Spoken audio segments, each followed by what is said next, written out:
8 Şubat 2020'de Qırğız Cumhuriyeti Voleybol Federasyonu'nun Dilgir Ligi ile birgə organizasyonunda 30 yaş ve üstü kadınlar arasında amatör voleybol şampiyonası Bişkek'te açıldı.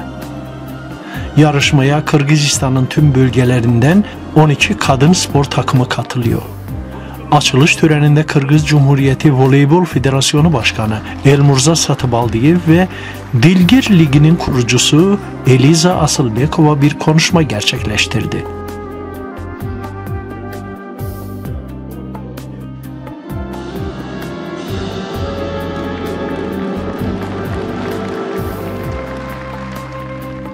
Satıbaldiyev konuşmasında özellikle kadın voleybolu olmak üzere bölgelerde sporun gelişmesinin ve yaygınlaşmasının büyük önem taşıdığını vurguladı. Ve çünkü bu annelerimizin, kızlarımızın ve bir bütün olarak ulusun sağlığını güçlendirmeyi için bir araçtır dedi.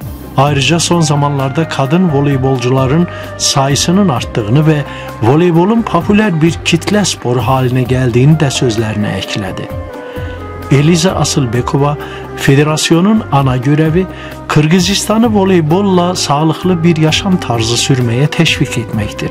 Voleybol aynı zamanda insanın fiziksel, estetik ve ahlaki özelliklerinin, boş zaman aktivitelerinin organizasyonu, hastalıkların önlenmesi ve genç kuşağın eğitimi olduğu için sağlıklı anne, sağlıklı ulustur diye vurguladı.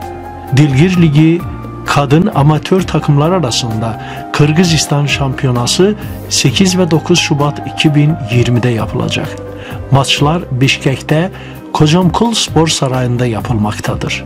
Açılış töreninin ardından voleybol sporunda emeği geçenlere madalyalar, teşekkür belgeleri ve hediyeler takdim edildi.